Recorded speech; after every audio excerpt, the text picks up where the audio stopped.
Hello, this is James, aka JP Harker, coming to you with another book review video. Today we're looking at The Six of Crows by Leigh Bardugo. I don't have a copy of it with me that I would normally flash up, so Six Crows, that'll have to do you. Now, Six of Crows is a YA fantasy novel.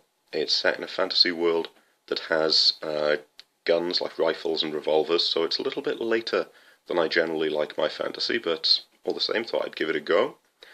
And even though it's set in this sort of time period, there's still a magic system there. It's still got that fantasy element. The magic system, magic is performed by people called Grisha, who, interestingly, even though they're the ones with the magical power, are a downtrodden people pretty much everywhere. They're slaves or servant class, everywhere except in their own country.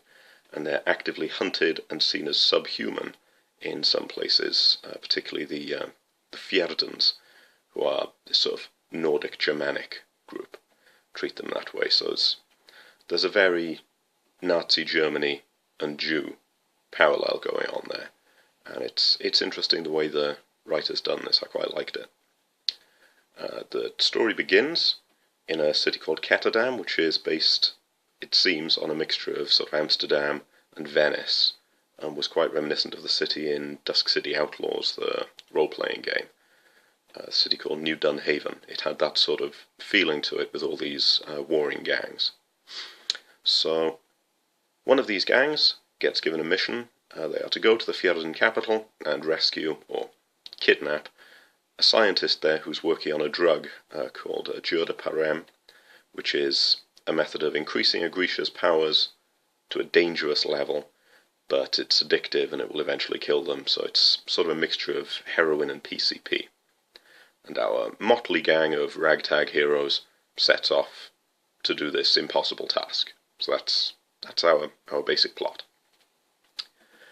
Overall, I rather liked this book. It was different to what I would normally read. There were some issues with it, I thought, but overall it was good. It was a good story, a good world, some good characters, some good twists. So, overall this was good. There were some negatives, and I'm going to get those out of the way now. The first, and I think the main negative and the main problem I had is I know there were 6 POV characters, but the one who's generally considered the protagonist, Kaz Brekker, I found him quite dull. He was sort of a walking cliche of the bad boy. He was predictable, he was two-dimensional, and was just a limping archetype. I didn't get behind him at all. By the time he starts to develop any real character, we're well into the book, and I've stopped caring. I've stopped paying attention to his story. I've just wanted to get through it so I can get to the next good bit. So that was a bit of a problem for me. Another problem, and it sort of ties in with that, was the age of the characters. Now, I know this is YA, and the teenage readers, they want to identify with the characters. I appreciate that. But when the characters are so very different to the average teenager, I don't see the point of making them so young to make them identifiable, because they're behaving as though they're in their 20s. So saying he's 17 so that a 17-year-old reader can identify doesn't really work, because the way he thinks and acts is nothing like a 17-year-old.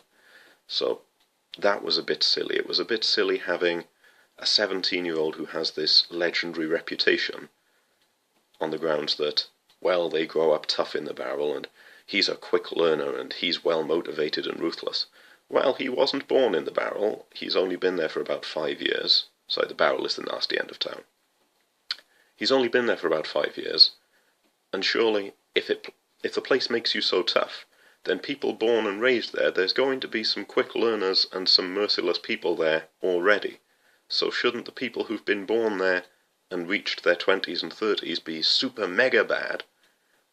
And yet, Kaz at 17 might as well be singing Michael Jackson through most of this, because he's so bad, and everyone's whispering, he's so bad, and then he said, oh, he's so bad, he does such bad things, he's a bad guy, but with a heart of gold, of course, that will slowly be revealed, not even through this book, but I'm guessing long term, and he's had a tragic past, and etc., etc.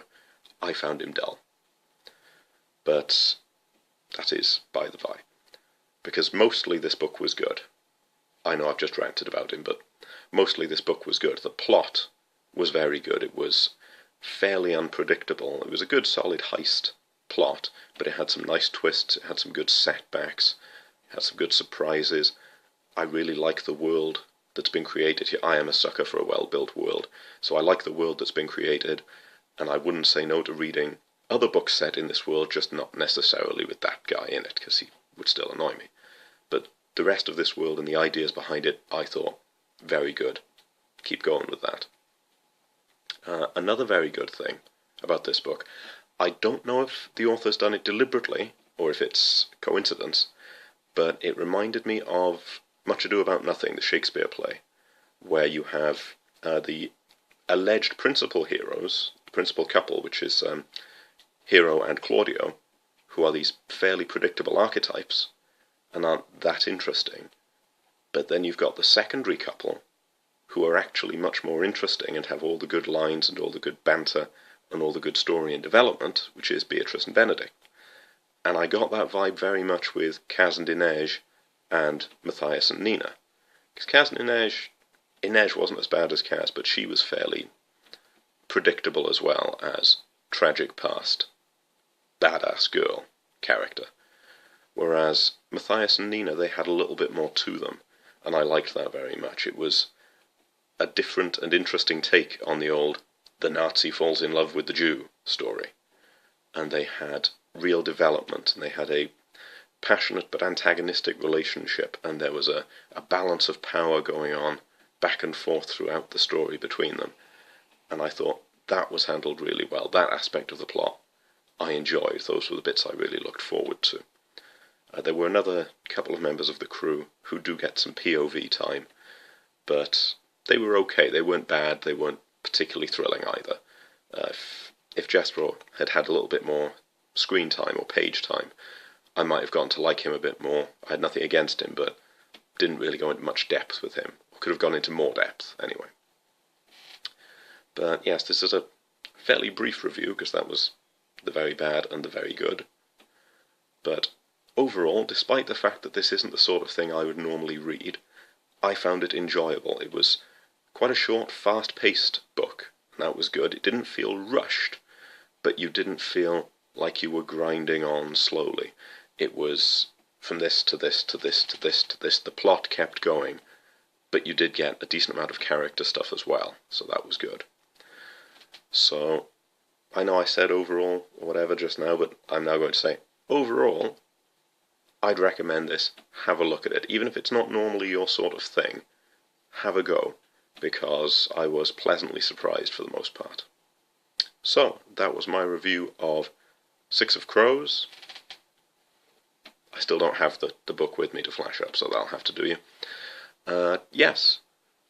Let me know if you agree, let me know if you disagree. Like, subscribe, comment, etc, etc, etc. Until next time, I shall see you again. This is James, aka JP Harker. Farewell.